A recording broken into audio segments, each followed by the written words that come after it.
go too heavy because I like to have my wits with me. So yeah, definitely. I was definitely on the yeah. Your character definitely seemed like he had his wits about him. Yeah, I was very kind of mellow. Yeah. Chill. So there's a scene in the movie where amidst all of the drinking, Max Fist says, the whiskey on this planet is so weak, that's why I have to drink so goddamn much of it.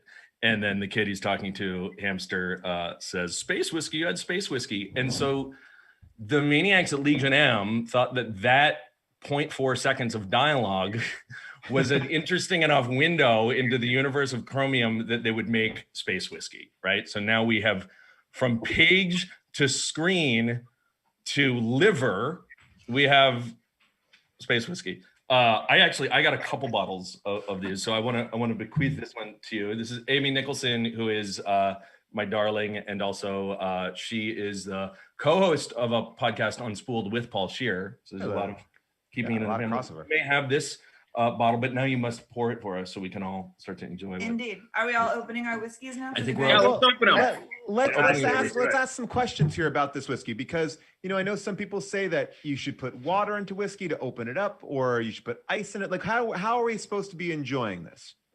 Hey, we should introduce Matt. Matt is the distiller here. Matt, go ahead. Well, the most important part is you're enjoying it. So you do you, Paul. Okay. And I'm having mine on ice right now. If I was tasting it, which I've had it before, I'd be drinking it neat.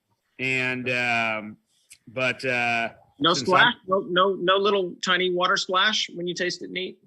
No, we do all of our tastings. Well, we do a series of tastings when we're making whiskey, but I think the most important tasting is, what does it taste like right out of the bottle?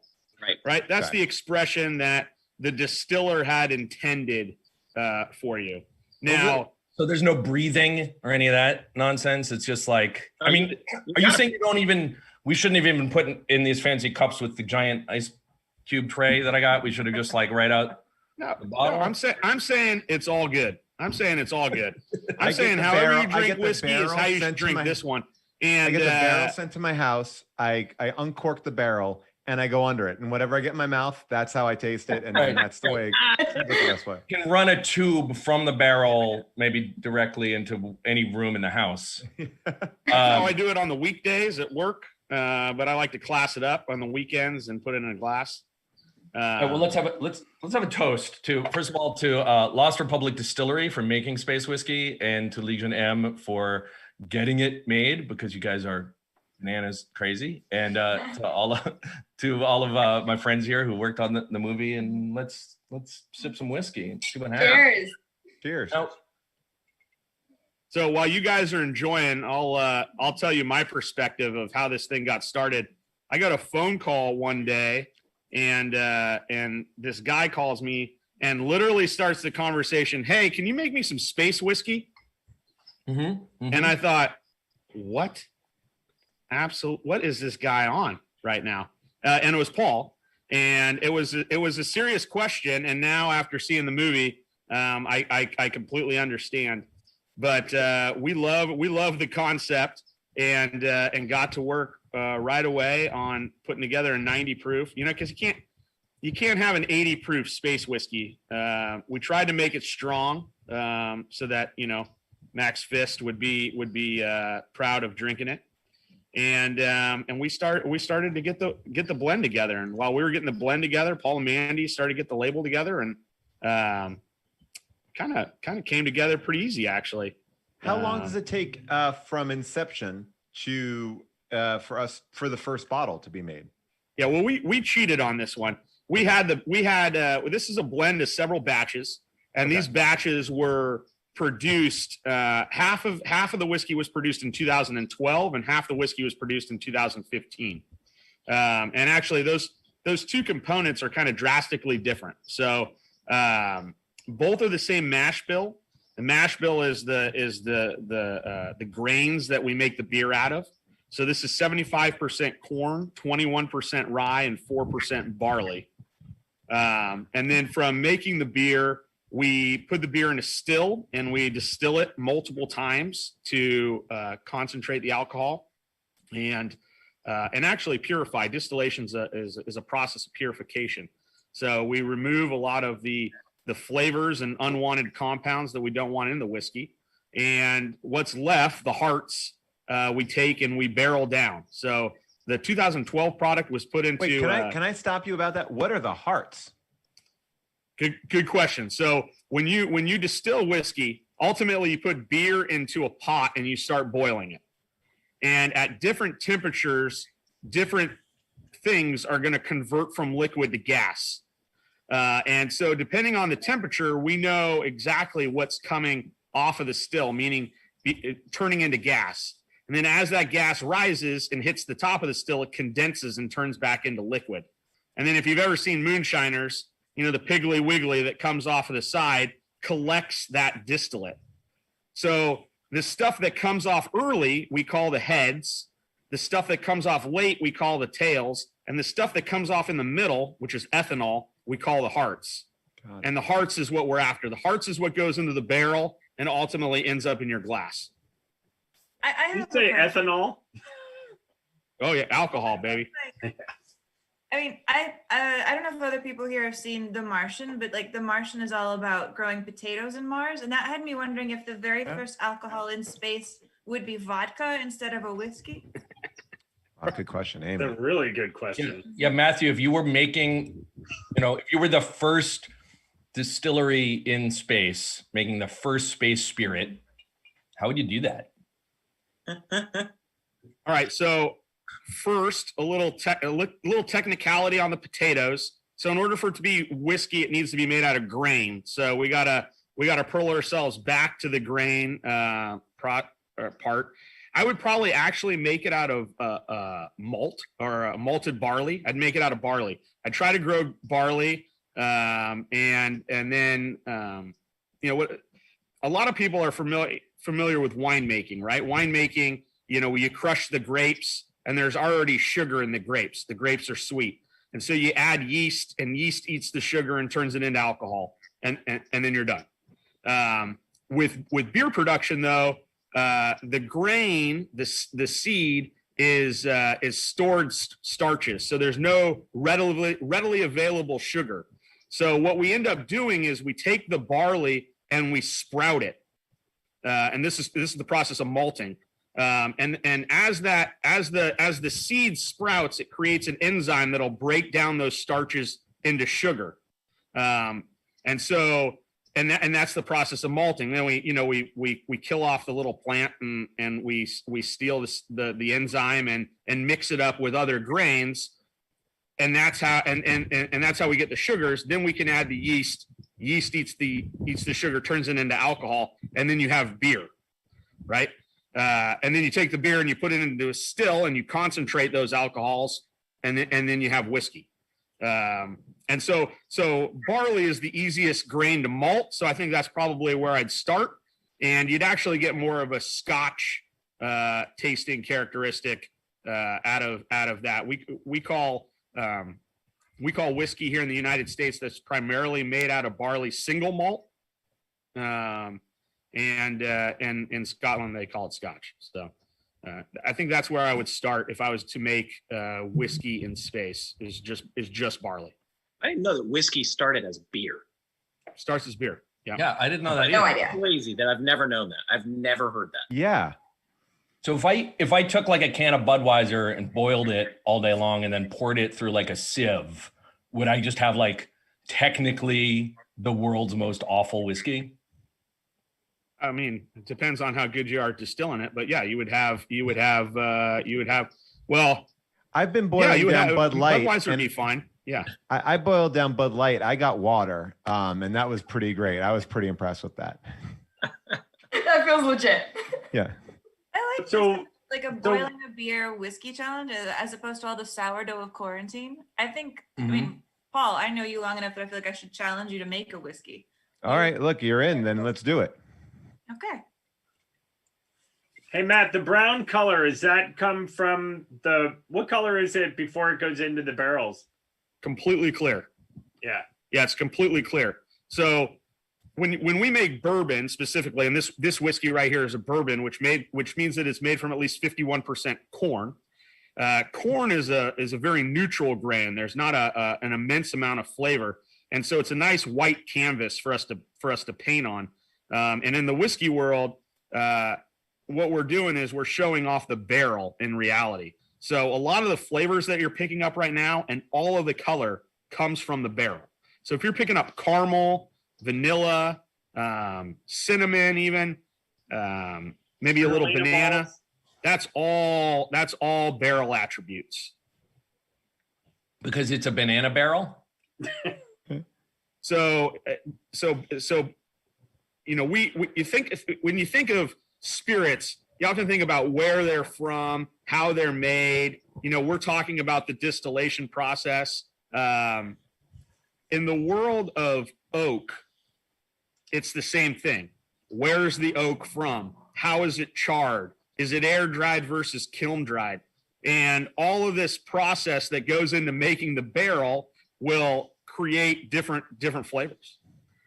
So some barrels do have a banana characteristic to it. Some barrels have more of a coconut characteristic to it.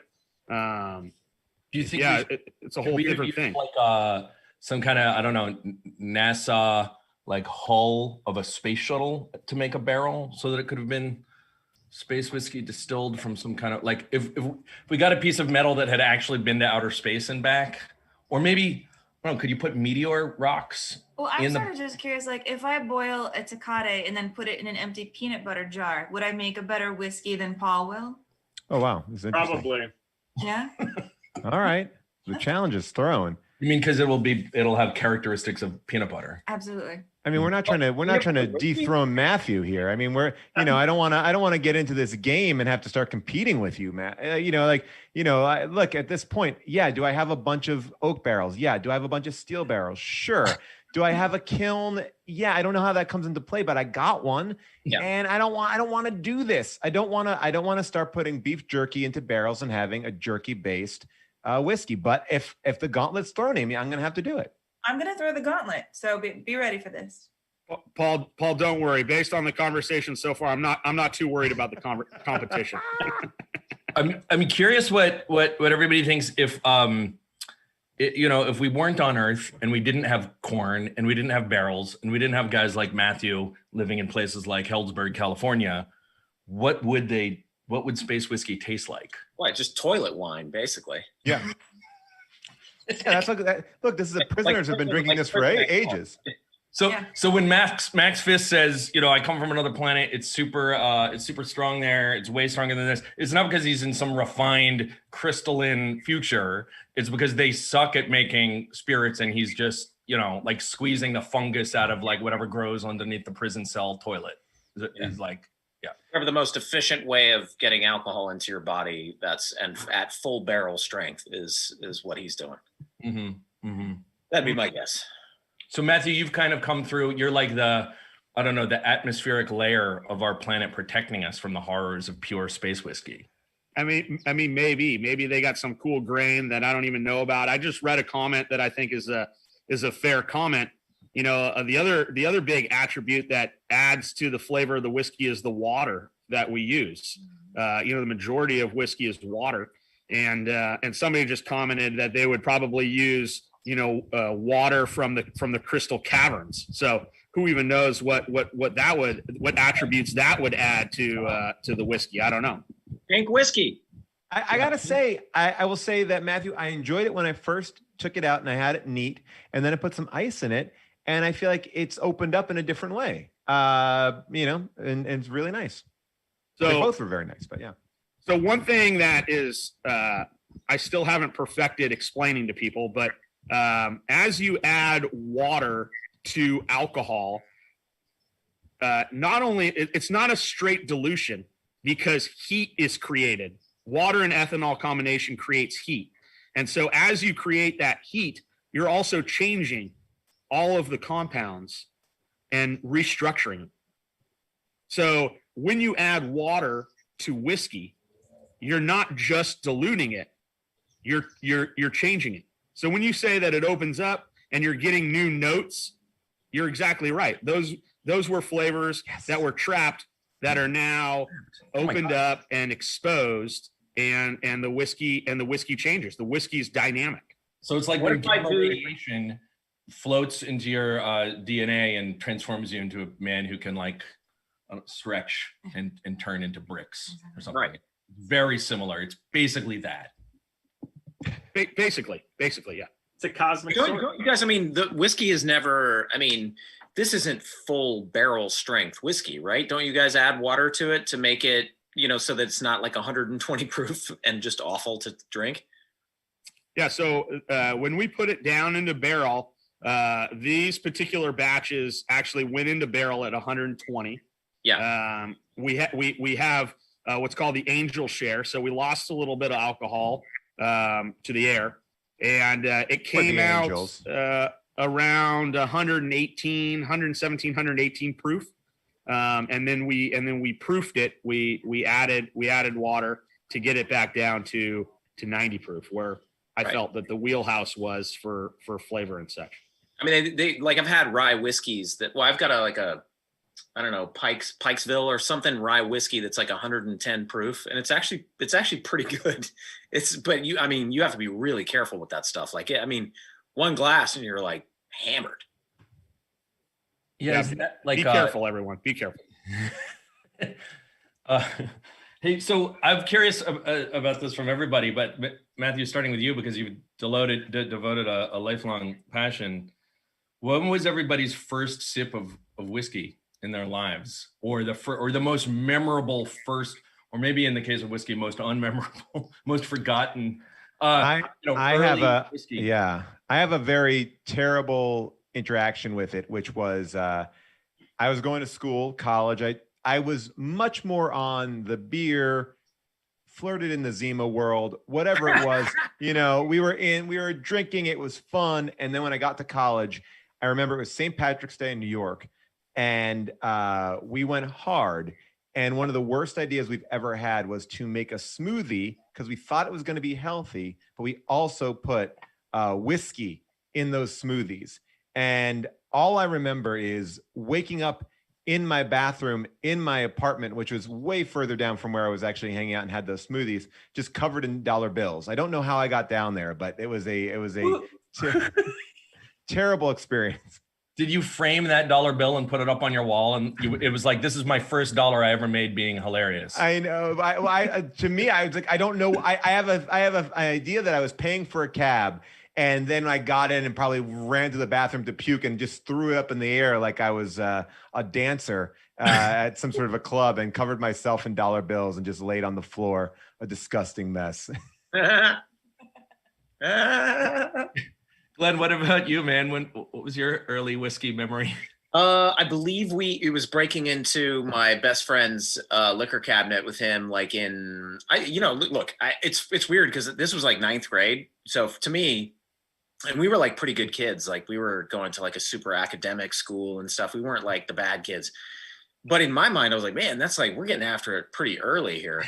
And then, I came out to California, and like, my wife was like, oh yeah, I started drinking when I was 11. I'm like, Jesus Christ. Like, but I was like 14 years old. We got into my buddy's dad's liquor cabinet and, got after it. And I was one of those people, like, right away. Sadly, just like my 9-year-old son was like, this is delicious. I love it. I'm all about this. This is great. Same thing. First cigarette, like, I'd always see like in movies, like, people would have their first cigarette and they'd be like coughing, like your story, Adam. And I had my first cigarette and I was like, fuck yeah. Okay. First puff right away. I was just like, you're built for it. Yep. I love it. I love the design of this bottle. It's real. Like, you could show this to a 9-year-old and they'd be like, fuck yeah. It's like sci-fi shit. There's a superhero fist, like, get on it. Right. It's scary. It's pretty scary. I think Matthew, we don't want to label Matthew with trying to get minors to drink. He runs a respectable company. We tell him to put it on the top shelf. Put it up high. Top shelf stuff. I think I remember my dad he worked with a lot of contractors and construction guys and stuff. So they would give him like cases of some kind of whiskey, Canadian something. I don't know what it was, but like, I mean, I'm a very young person, and there's like boxes and he didn't drink whiskey, so there was all this whiskey in my house, and we started stealing it and bringing it with us to the movies when we went to movies and mixing the stolen whiskey with. You get so ruined when you do that. And I remember seeing some kind of Dolph Lundgren action movie. Oh, what was it? Which one? It was probably Universal Soldier, right? Yeah, and I was so hammered, and the fact that they were wearing like Desert Storm camp. This might have actually been a real like political awakening for me. I stood up. I mean, we were so trashed, right? Jumbo the cups of. Did I invite my dad to this thing? Anyway, the jumbo cups of Coke with the Canadian whiskey in it, and I was just furious at the movie. I was like, "This is military propaganda." Hammered. Out of my it was the only movie I've ever walked out of because I was so hammered for the first time on whiskey and hated that it was this like training our boys to go off and fight for oil. I'm still mad at that movie. It's been decades. Probably made you want to storm the Capitol, right? Yeah. Yeah. And then like Paul, I had terrible ideas in college too. We used to make this drink that I called the blood of collie, and we would mix, from Indiana Jones, right? Doom. But what it was we mixed Jack Daniels with just the Folgers instant coffee crystals. Ooh. That would be a drink. There was no water. I'm not saying it was some coffee with a splash of whiskey. It was the crystals and you just pour the bottle of whiskey in it. Ooh. and then just like dare each other to drink it. And it was just like, I mean. Oh yeah. High school was the time. Yeah. We used to put like whiskey. It'd be Mountain Dew, whiskey, and no-dos. If you guys aren't. Oh yeah. No-dos was a big thing in my high school. Wait, you invented Four Loko. What's that? Four Loko. Remember Right. Four Loko? Right, I basically invented Four Loko. Yeah, it's like a trucker drug, like to try to. It's a stay awake. I don't know. Is it like an ephedrine or something? Yeah, it's a caffeine pill essentially. I remember like in my school, like we passed those around like it was drugs. Right. You could buy it over the counter. It was just basically like it's basically 12-hour energy, but a lot more shady. Like that's that they. Yeah, so shady. Really bad idea, guys. In a pill form, so it felt illegal. Yeah, it's just terrible. Like crushing it up in Mountain Dew and mixing it with Oh. whiskey, and this whiskey tasting is taking a real turn here. Oh, yeah, let's bring it back. So Matthew, you have made an incredibly classy whiskey with lovely, what we call notes and bottoms and hearts and all those things. So what was your first sip of whiskey, and how did it lead you on this like lifelong journey? So, I remember my dad had a friend that poured concrete, and he was going to pour a patio in our backyard, and I was going to help him. It was like a week's worth of work in the summer, like between probably 8th grade and high school, and I was carrying sacks of concrete for like 4 or 5 hours, and then it was lunchtime, and this guy pulls out a flask and starts drinking, and he goes, "Hey, you want some?" And I said, "Sure." And it was warm Canadian rye whiskey, and I've been drinking whiskey ever since. I've been drinking whiskey ever since. Yeah, I loved it. I just thought that was normal, so I just didn't know. By the way, Matthew, I want to say and just applaud you for the lighting that you have. And Adam, as a director, you must be looking at It's this. incredible. Like, This is is $1 million shot. I mean, you would it pray is to get the a shot most like romantic. this. Yeah, this is a romantic shot. As you're telling that story, I feel like we're watching. Yeah, I was pulled into the story more just because of the lighting is so good. No, it really is gorgeous. I don't know if you have like a reflector reflecting the sun as it's going down behind some, I don't know, whiskey bush, where whatever. Maybe it's reflecting off this steel barrel that you use to make the whiskey. I do have a question about this. Obviously, you're a professional. You're successful. You understand how to make this, but do you ever taste it and go, "Ooh, I done messed up"? Like, do you ever kind of, like, did you try something that doesn't work? Because I imagine there is a little bit of alchemy in this. Oh, so I started my career as a winemaker. Okay. And so my first job was cleaning tanks at a winery, and worked my way up. And I loved the process of winemaking. I liked, being hands-on, and but I've always been a whiskey drinker, and so it was It was actually at a wine function. One of these big tastings. People come into the winery and they're, we're pouring out of barrels and stuff like that. I'm sitting next to a barrel of wine, and this little old lady, a wonderful lady, she was a wine club member. She ratted me out to the owner because she walked up to him and said, "Hey, I didn't know you guys made. I think you guys just made Zinfandel. I didn't know you guys made Chardonnay." And the owner says, "Well, we don't." And she's like, "Well, Matt's back there drinking Chardonnay on ice." And I got the talking to, and the comment was made, if you want to be a bourbon drinker, why don't you just go make bourbon? And that was the aha moment where I said, that is a real good idea. So they said that kind of like a diss. They were like, "Get out of here, you bourbon maker!" And then you're like, "I've found my." This is like a supervillain story, It's my archenemy, yeah. And so I went to go make whiskey for the first time and realized I have no idea how to even start making whiskey. And so I went to other distilleries and bought whiskey and said, "Hey, I'd like to buy whiskey from you, but I'd like to stand here. I'd like to be here and watch you do it and learn from the process." And so then once I learned, then it was kind of game on. You got to do it yourself. And I got a lot of barrels that are never going to be consumed. They're going to have to be redistilled or something. Whiskey making, wine making, it's all 50% chemistry. But there's 50% art in it as well. And that's the room for error. That's the room for messing up. I was going to say, but there's also, I imagine, part of it where you do put a cool label on it like this. And I know that there might be some people in the world who have not seen Archenemy, but they're shopping around and they see this and they go, "Ooh, I'm getting that." Is that a part of this as well? Like making sure that you have like good curb appeal, essentially, label appeal. Yeah. When you're walking down the aisle, you don't get to taste it. You have no idea.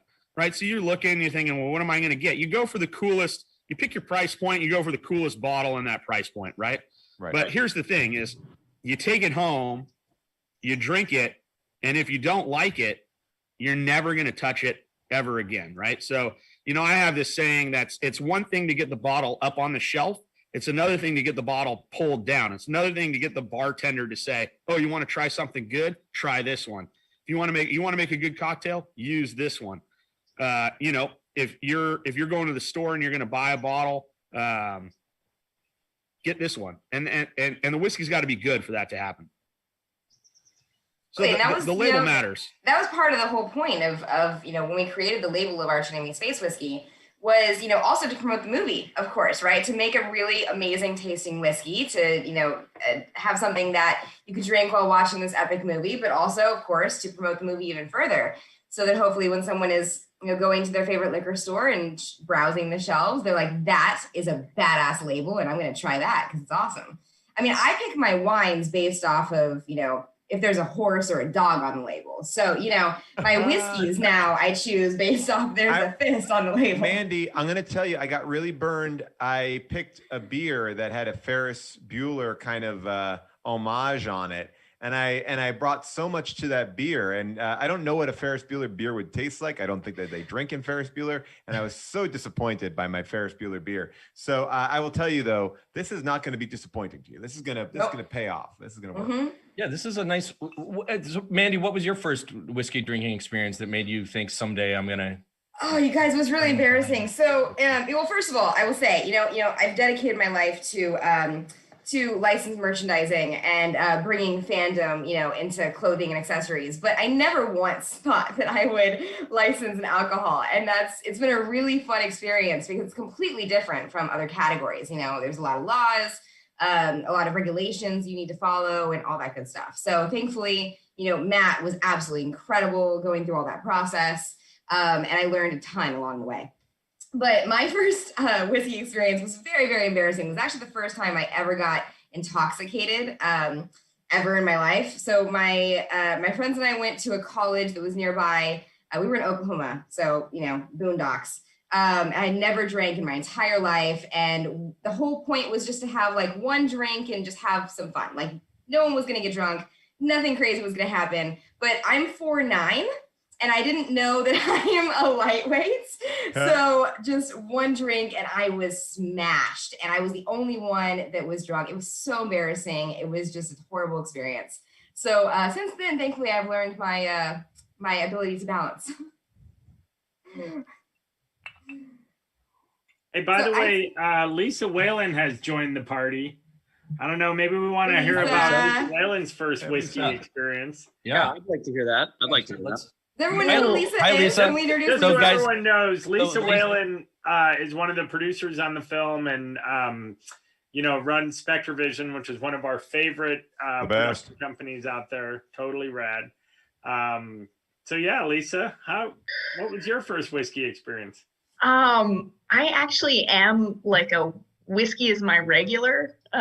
So my drink is I know it's trash whiskey, but my regular is Jack. So I'm a Jack and Diet Splash of Coke girl. Yeah.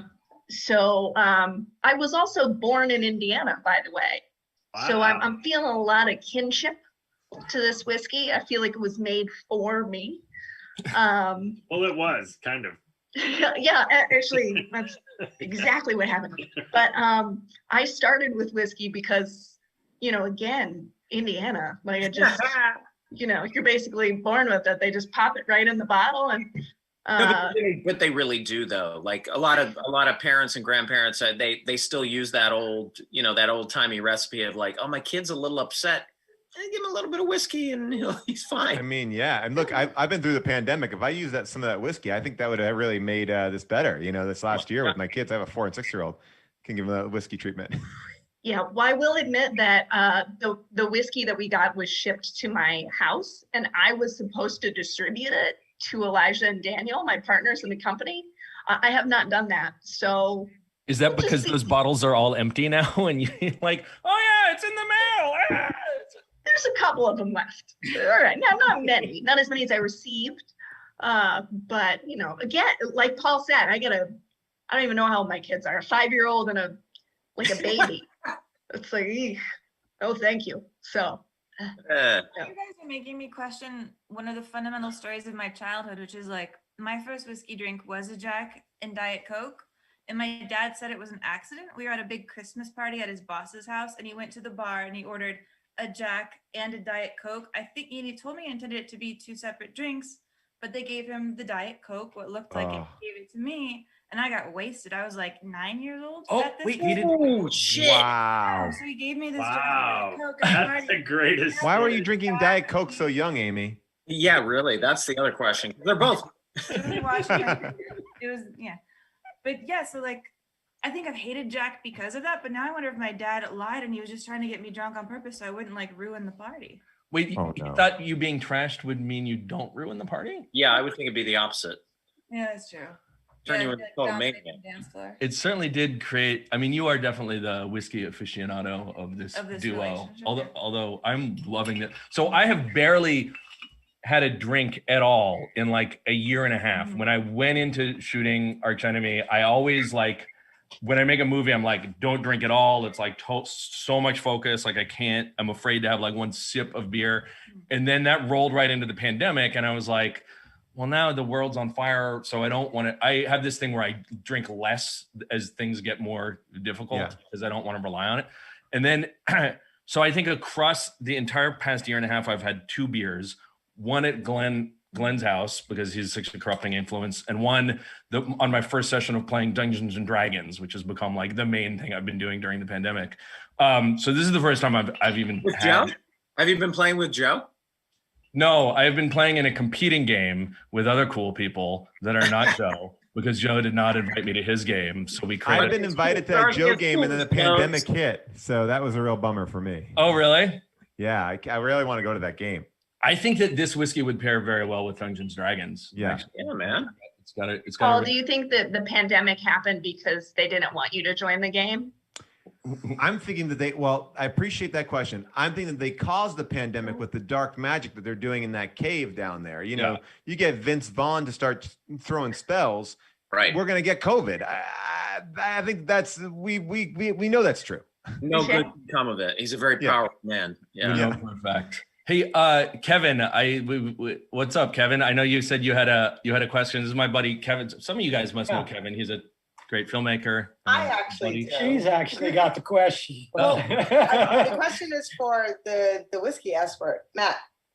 So I know, well, I'm not normally a whiskey girl. I do like scotches a lot, but like whiskey I usually mix with like ginger ale and stuff like that. Why do they always suggest with scotch to put water in the whiskey? Because they said it makes it like, or no, sorry, scotch, to make it bloom or something like that. So that's the opposite for whiskey. No, it's the same. Oh. It's the same. It is the same with all whiskeys. So scotch is whiskey. Whiskey is the overarching, it's the equivalent of wine, right? And then in wine, you have the different varietals, Cabernet and Chardonnay. In whiskey, we have the different grains in which it's made with. Mm-hmm. And then it's also, in wine, we have the appellation. Is it from Napa or is it from Sonoma? And in whiskey, we have the country in which it comes from. So, right. So in the United States, if we were going to make a Scotch-like whiskey, we could do so. We call it a single malt here. So when you go to the store, you'll probably find an American-made single malt. But if it was made in Scotland, then they would call it Scotch. And there's a huge range of flavors. Not all Scotch is peaty, as a lot of people assume. There's Highland Scotch and Lowland Scotch and Island Scotch. But usually in the United States, I'm going to make a statement here that is based on no facts. It's just kind of an Those assumption. are very common these days. Yeah. Those are encouraged. The more people you can get to listen to you, the more you should have no. It doesn't. Facts. We're in a post-fact world. Yeah. We left facts way behind a long time ago. We like to drink things mixed with something, right? And let's just say that ice is included in that realm of mixing alcohol with something. So if you were to drink a really expensive bourbon, even more expensive than Archenemy, I would suggest to drink it neat. Take a little dropper of some branch water and one at a time, and see how it blooms, and go for the full experience. But even Scotch drinkers, when they're at home on a Tuesday night, they're pouring that over ice and letting it rip. Yes. Yeah, I usually just do mine neat. But like when it comes to like good scotch, because I only get like for like the good scotch I treat myself to is like usually, but that I drink neat. But like they always say like to take a dropper of water. I've actually seen them like sell droppers just for scotch drinkers. Sure. And I would suggest that however you drink your scotch is also how you should drink your bourbon. Okay. Or any other whiskey for that Matthew, matter. you said branch water. You said the term branch water. Is that like the dew that's collected on the maple tree in the morning? Is that what branch water means? Really expensive water. Really expensive water. Yeah. I do have a question then for Matthew. Is there any truth to beer before liquor, always sicker, or liquor before beer? Thank you for asking that question. I've always wanted to know. Yes, there is. It all comes down to one thing, and that's quantity. So how much beer are you having before how much liquor? And that's really the story. I think it's not a free pass. I always thought it was a free pass. No, I think the problem comes in where, I think you're absolutely right. It's like if you start with something like wine and beer and you're used to the amount that you're drinking getting you slightly more buzzed like over a certain period of time, and then all of a sudden you switch to like whiskey or vodka or something, you're getting, it's like you're getting such a higher dose of it and you're already slightly inebriated, so you're just not making a good call. You're making bad decisions at that point. Making bad decisions. Yeah. Can we make a whiskey called Bad Decisions? Oh, I like that. If you're talking about adding like super expensive, drops of the water like collected on, I don't know, on the top of a gravestone at midnight, like could you mix like a couple tiers in this? Would that sort of like open it up in a more, I don't know, complex manner? Maybe the salt content might be a little high in tears, but the power derived from the emotion maybe would be a whole new thing. I don't know. Actually, yeah, that makes me think of like there's a way of making a martini, right, where you pour a martini glass full of vodka, and then you take your bottle of vermouth and just sort of pass it over. Well, that's the only way to make a martini. That's the only way to make martini. Yeah. So I wonder. I don't know where this was going actually, but. If you can cry into a shot glass, and then or maybe, I mean, who knows what other, like, are there mixed drinks that could just be this, straight whiskey in a cup, and then you pour. Yeah. The question really, I think, is if Max was to cry into a glass of whiskey, what would come from that? Because that's like a whole pink tears, screaming. Tears. I think one of the things, and Joe is not here for this conversation, but I feel like one of the funny things is that I think he and I had oddly he's watching. Yeah, we won't go in the chat. He just will watch. Yeah.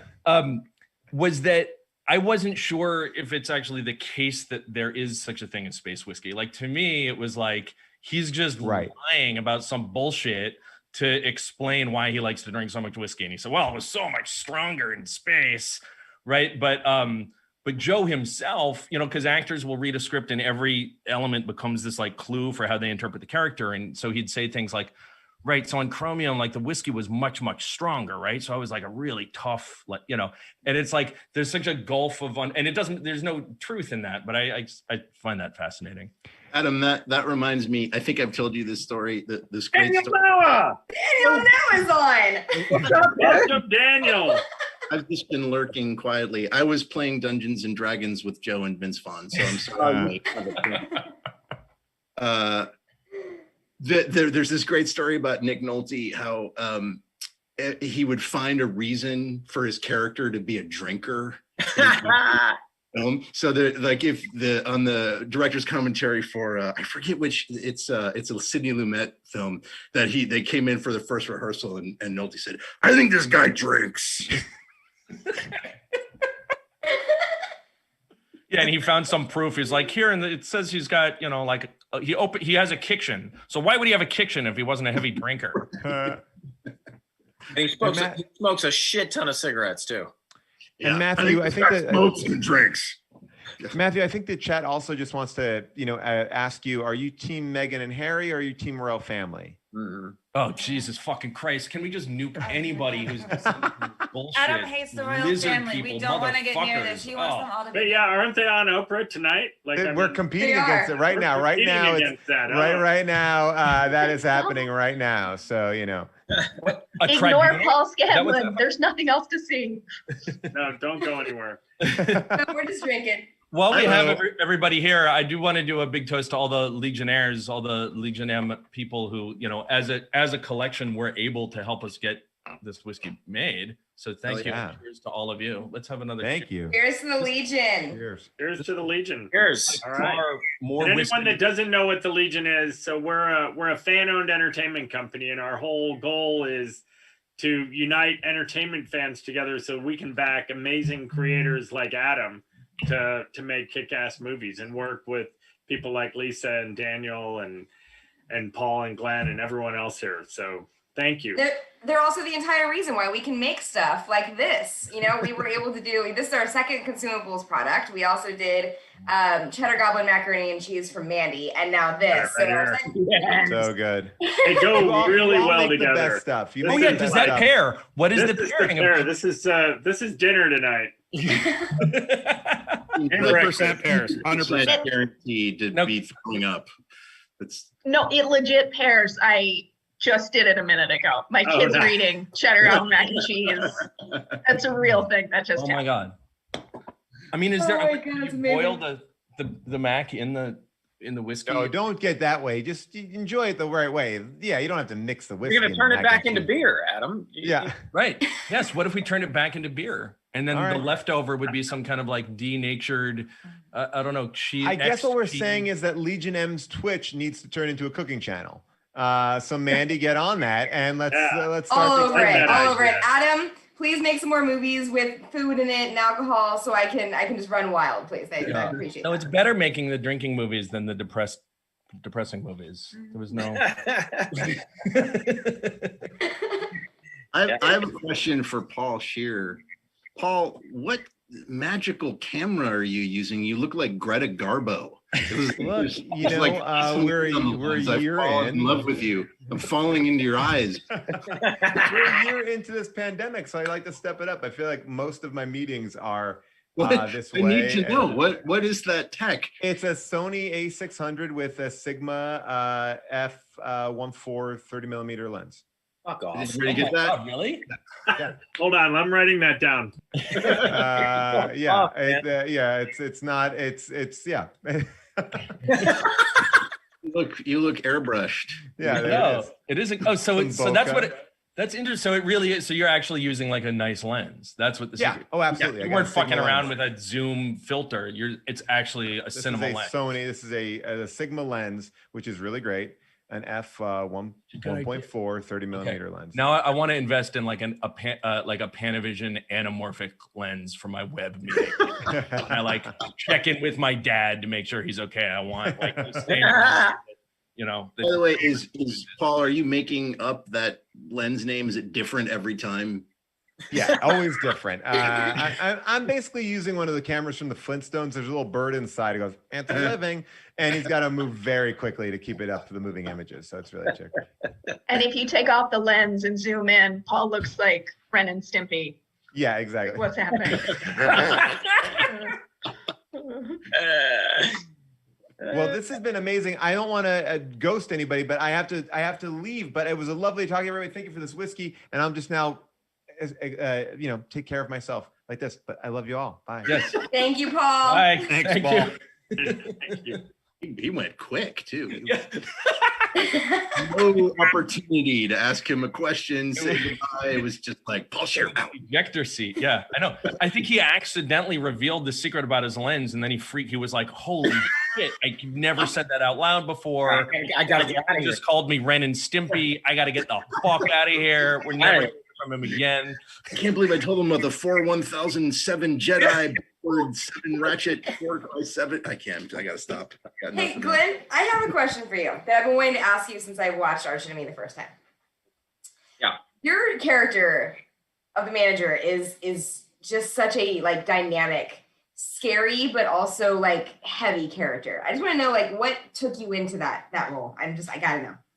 What, like, how did I prepare for it, or is that what you mean? Yes. Was there any inspiration? Was there like how did you get into that space? Yeah, well, okay, so I ran into a couple of problems on some other projects that I've been involved in outside of like It's Always Sunny and AP Bio, which I spend most of my life doing, where because I got so used to knowing like, that I can just kind of step onto the set and just kind of barely know my lines and just kind of like wing it. That's part of the fun. But I realized that I realized that the only reason I'm able to do that is because I know those characters so well. I know how they would react in every single situation. So then I got into a couple situations with some things that I did where I didn't know the characters well. And I just thought like, I'm just going to have fun. I'll just show up and have fun,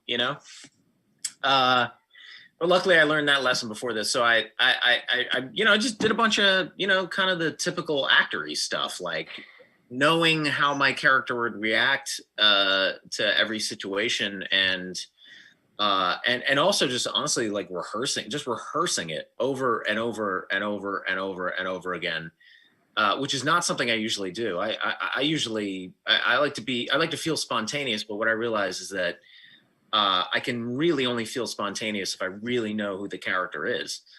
So, I mean, it's really just kind of basic acting stuff in some ways. And I think your insistence on having a mustache help. I mean, I don't mean that flippantly, but like this, the stepping into a character and like really like thinking about the way that you're going to look on the outside. You wanted blonde hair and this whole thing like allows you to not be Glenn, right? Like it allows you to become also like this guy wants to be cool. He wants to be seen a certain way. He wants to be perceived a certain way. So he's got to do something other than just look like, the way I normally look to stand. I think he wants to stand out. Yeah, I totally got that. he definitely wanted the attention. Yeah, Totally he got liked that. the attention. He, you know, and I just kind of played with the idea of, you know, constantly making the people that I'm in the same room with as uncomfortable as possible. That's so sweet. That's a great skill. Yeah. Well, right, because I mean, in some ways, like that, it's kind of, it's a power trip, right? Like if you're constantly, it's a way of staying in control of the room if you can constantly be commanding the space, but also keeping everybody like, I don't know what is that, like, you know, keeping everybody kind of on their back foot, basically. Glenn, one thing actually for Glenn and Adam, a question I've been wanting to ask is how collaborative was the decision to wear those shorts for the finale? Was that? Oh, Adam's like, this is happening. This is happening. Yeah, got it. Well, also, I mean, you know, this movie had a costume designer named Michelle Lane, who was like a real genius and like visionary. Yeah, Can I just put that out there? Oh my God. She really understood that it was a movie about like every one of these people is like a character that has to really pop, you know, and like that it was sort of vaguely comic book-esque, like or vaguely realistic, but you know, somewhere in between. And so, you know, in getting a character like the manager with what Glenn was going to be doing with him, it kind of inspired her to push things into a weird way. And so I don't remember initially. I mean, I think I kept referring to it as golf clothes. And then at a certain point I was like, that's not what you wear for golf at all. Like, no, right? Didn't I say that to you one point? I was like, Glenn, I think, you know, you woke up this morning and you'd been playing golf and then Cleo came and no, I don't think that's golf attire. You're not allowed to wear that when you play golf. No, you'd be banned from that. Yes. From the club. But yeah, that idea, like that idea of like de-dramatizing or de-escalating the gravity of the situation by putting in the opposite of climactic, terrifying clothing. Yeah. On the day that we shot that finale, you know, everyone in this business has imposter syndrome, whether they care to admit it or not.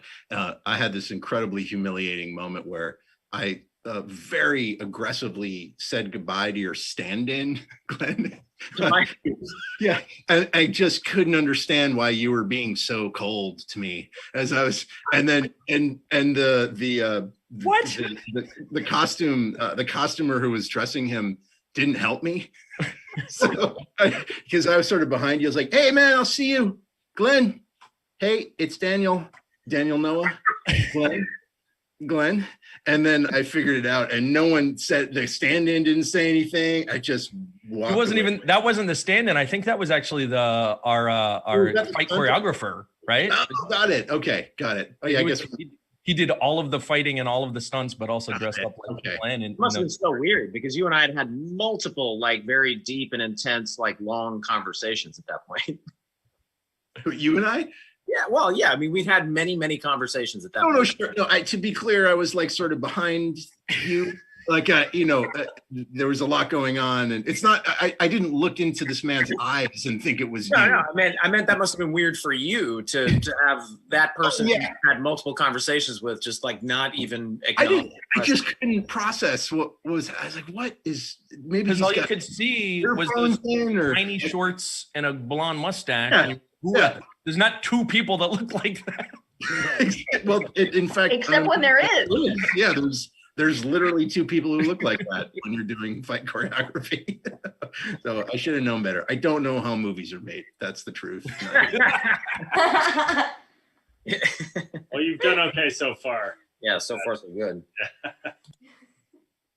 Well, what do you think, guys? Should we all go pass out? I've drunk more whiskey than I've had in a year. I think I have to be on set at 6:45 tomorrow morning, so I have to go. Otherwise, I'm going to keep drinking and I'm going to get myself into trouble. Yeah, we really appreciate you hanging out, man, and I'm excited that you're starting to shoot again too. Yeah, it's going to be fun. Thank you, Glenn. Yeah, thank you, Glenn. I mean, if you want to stick around, we do have a couple questions from the audience, if you don't mind. Questions from the audience. Cool. Yes. But Glenn, thank you again so much. Good night, Glenn. Thank you so much, man. Thank you so much. I love you all. I love you Glenn, all. Hey, Glenn, before you go, just say goodbye to me real quick. Say goodbye to me. Okay, Daniel, fine. Goodbye. Goodbye.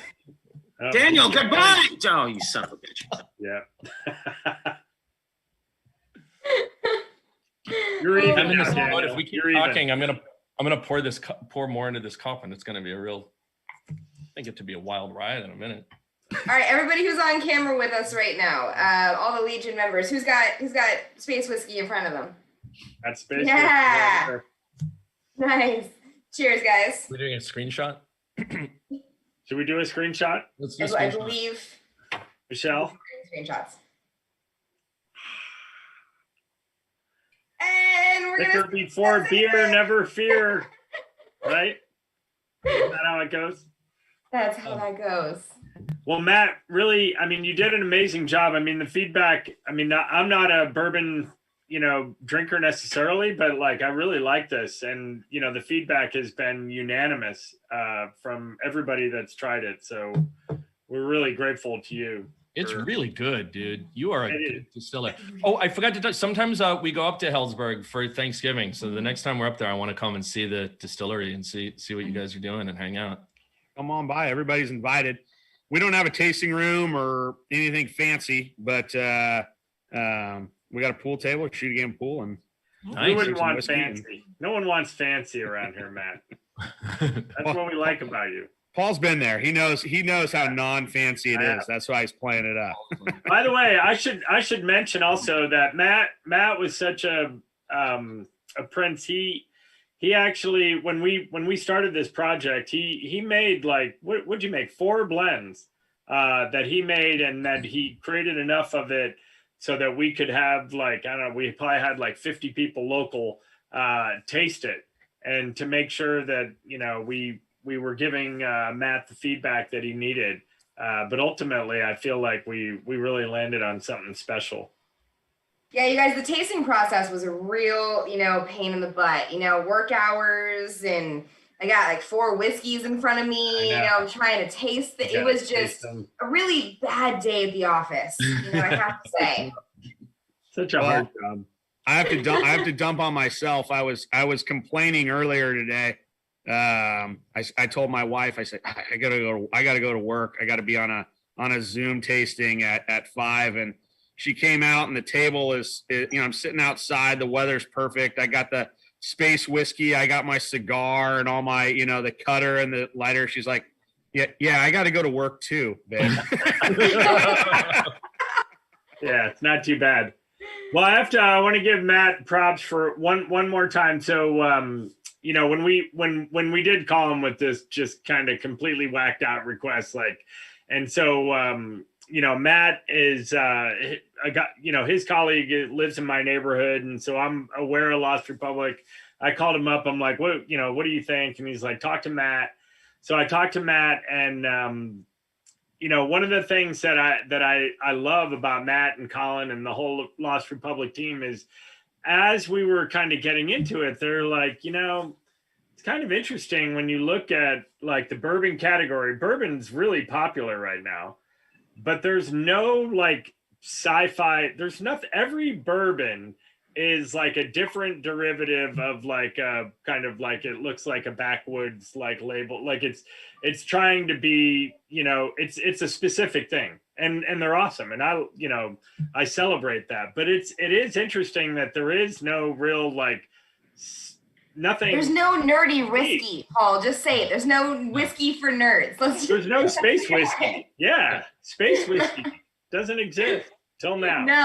No, and our nerdy little hearts needed this. I'm telling you, my nerdy little heart needed this. Yeah. Well, and Matt like clued in on that. I mean, that was Matt telling me that. He's like, actually, I think you guys are onto something, because when I look around and, like Lost Republic, we've got a great business doing what we're doing, but like, honestly, like no one is doing anything new like this, that could be, who knows where it'll go. Yeah. And, the crazy thing about it too is, Adam and his brilliant mind, I'm sure he's not getting a big head for my compliments at all, but he gave us this epic art to work from with this film. I mean, we're talking, hot pinks, neon blues, all these like beautiful imagery and colors and palettes. I mean, look at that shirt he's wearing. Like, that shirt is from a still of the film that we created into a sweater. I mean, just the most incredible visuals. And that's what created this epic bottling. and labeling is because he gave us this great vision. And this back label copy. This back label copy. Adam wrote the back label copy. That's absolutely right. So good. Yeah. What was I thinking? It's foraged in the cosmic. What was I thinking? Man. Yeah. All right. Shall we hit some questions so we don't keep Adam all night? Yeah. We've got a question from Justin Miller.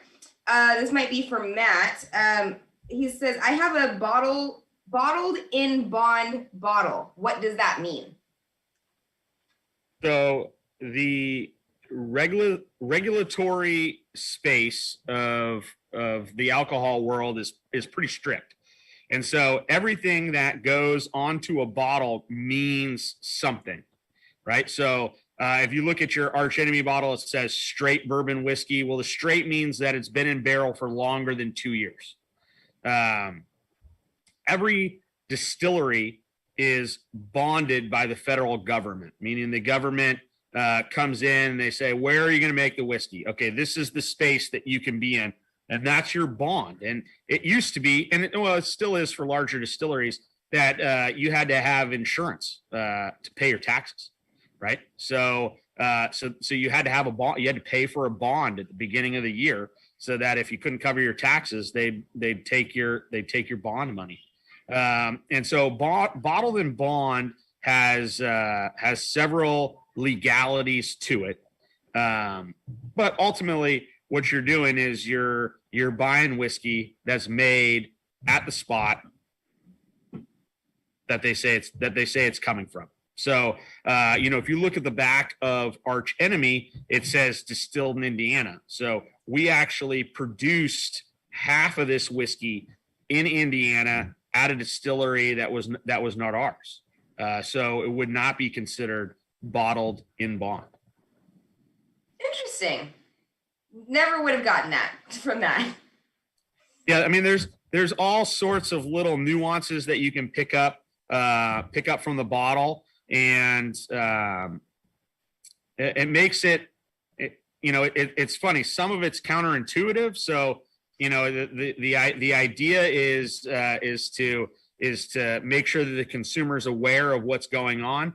Sometimes it hinders us actually from explaining the full story about what's going on, but there are some protections in there so that you know everything. So when you look at the back of the bottle and you say distilled in Indiana, and you look at, these guys, it says bottled in Healdsburg, California, but distilled in Indiana. Obviously it wasn't distilled at their distillery, and that's true. Half of this was distilled in Indiana when we were just getting going. This is one of those batches that I purchased and was part of the learning game on.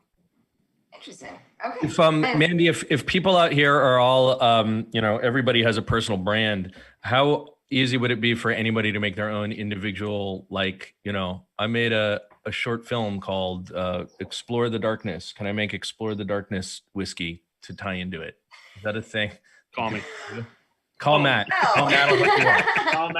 Call Matt. Ask Paul and Mandy. It's not easy, but we can probably figure something out. The government doesn't make it easy, unfortunately. No, they do not, or cheap. No, or cheap. But Matt does. Matt has been awesome. Yeah, I mean, that's the whole point. I mean, the biggest reason why we were able to do this, since it's so outside the normal scope of licensing and normal consumer products, that's why it was so epic to find a partner like Matt and Lost Republic, so that we actually could have that partner that already knew everything, knew exactly what to do, had it all ready, and then we just had to work together to figure out what the best go forward scenario was to make this happen. And I think that's a really special blend, pun intended. Nicely said. Yeah. I'm glad it came across as he knows exactly what to do. By the way, many people don't know this, but Matt also makes wine.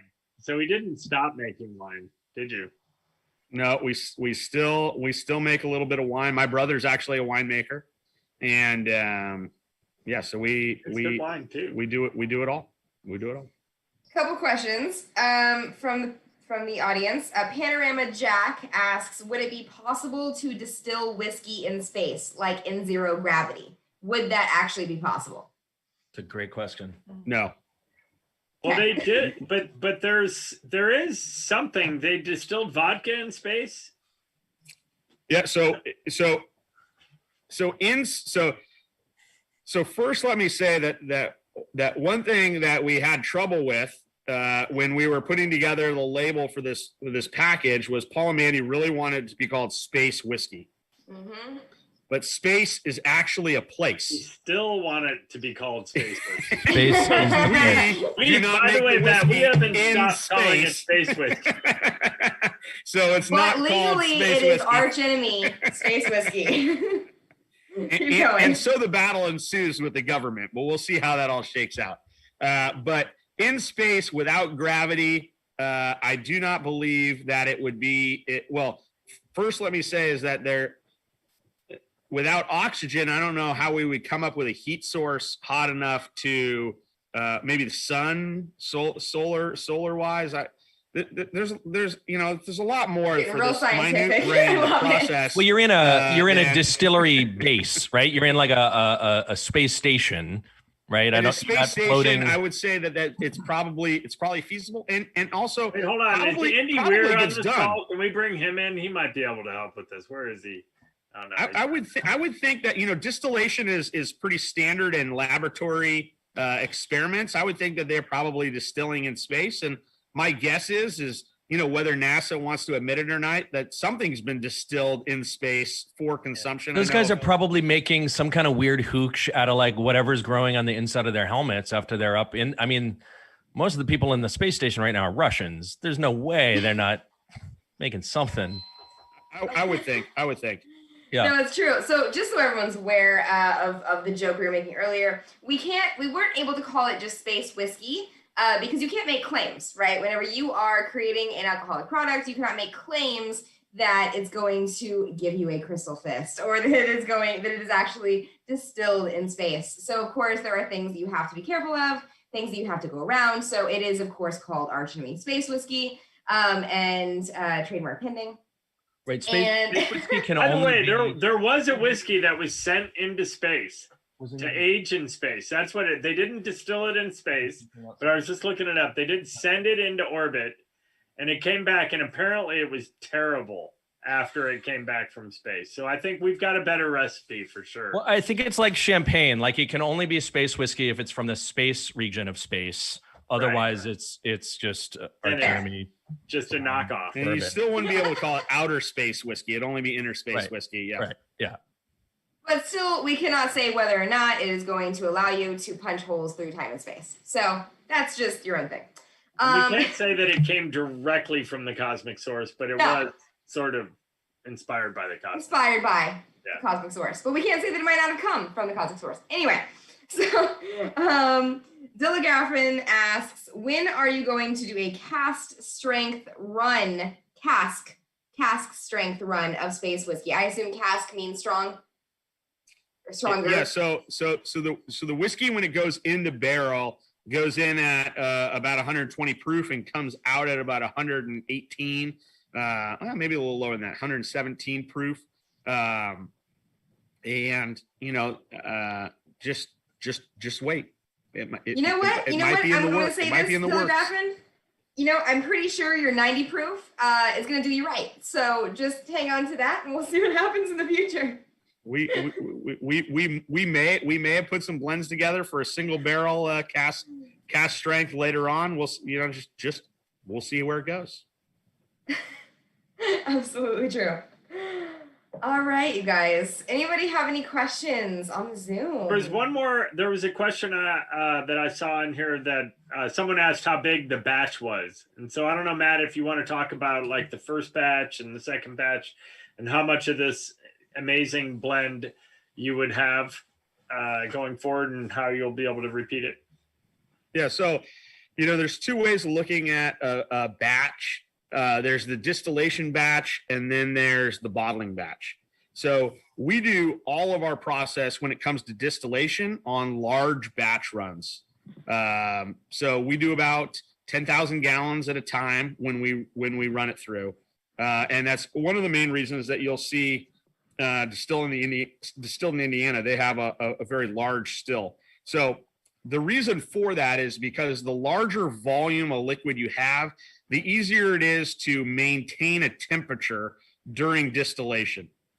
And that's really what distillation is all about, is bringing a liquid up to a boiling point and then holding it there so that we can collect what is being turned into gas and then condensed, and really refining that product. So we do large batch distillation, then we put that product down into barrels, and then the bottling, though, is done on a very small batch basis. So we've done 2 bottlings of Archenemy, and each of those bottlings have been 3 barrels apiece. We don't like to get too much smaller than that because we do want to create a consistent product. We want to make sure that every time you open up a bottle of Archenemy that you're getting Archenemy.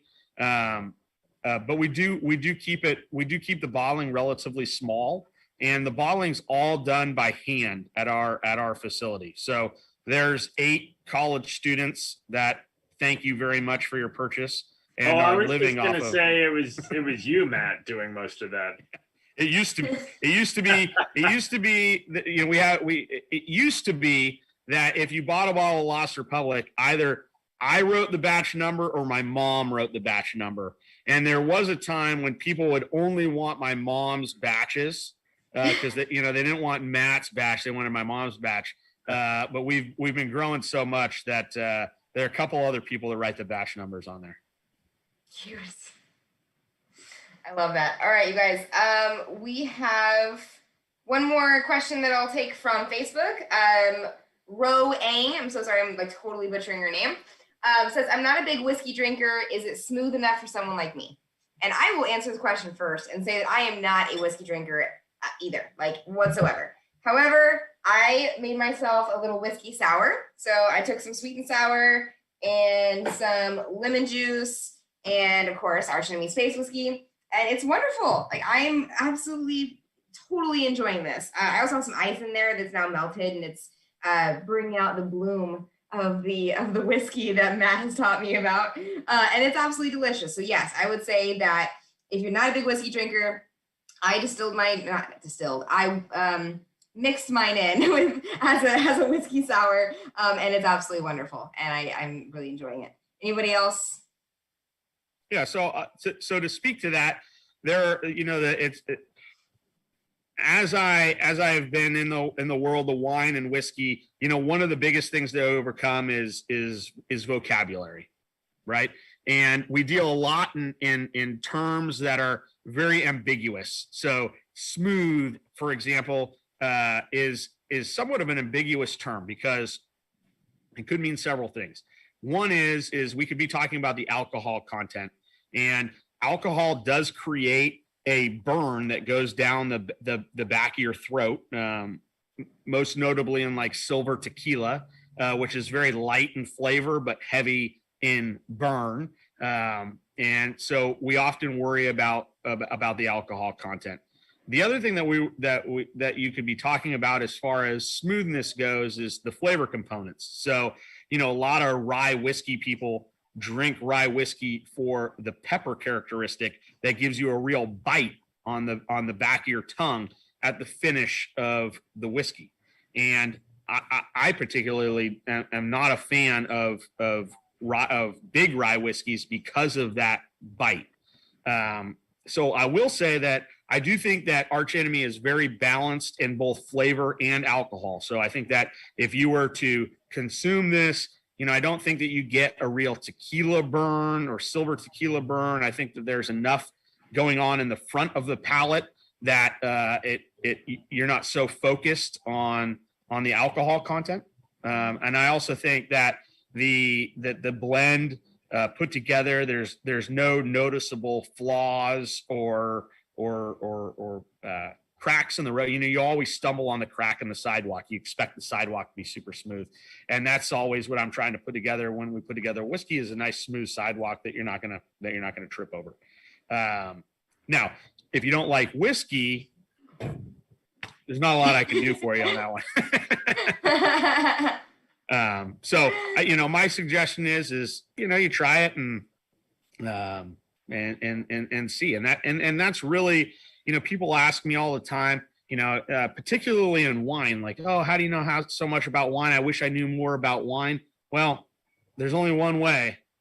You gotta drink. You gotta try. You gotta taste. You gotta go out tasting. You go drinking, and you gotta think about it. You gotta think about what you're drinking and figure it out. So hard work. You're right. It is hard work. All right, everybody. Once again, I would love to cheers to everyone that joined us.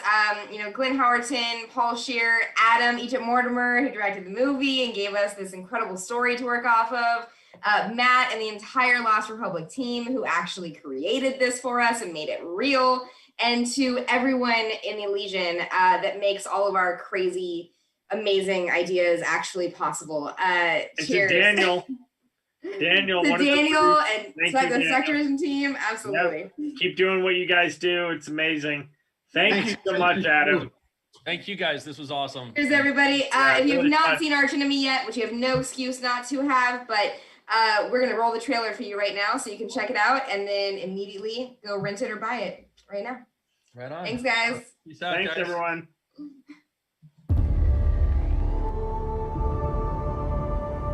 I used to sit on top of the highest buildings in Chromium and look down like a god. You still got them superpowers? The power to drink a fifth of whiskey and not pay for it. Dad was a storyteller. See? It's in our blood. I used to punch holes through space-time. Hey! Oh, you're the dude who says he's from another planet. You got superpowers, right? Come on, I just want to hear your story. My city was named Chromium. So that's where you're from? They had to invent things to hurt me. Intelligent asteroids, killer robots. Super villains? Say super one more time. Oh, okay. Even the whiskey's weaker here. Space whiskey. All right, look, do you have any superpowers at all? Or... The source of my power doesn't exist here. Why you gotta fill the kid's head with bullshit? I've always been good to you, right? To you and your family.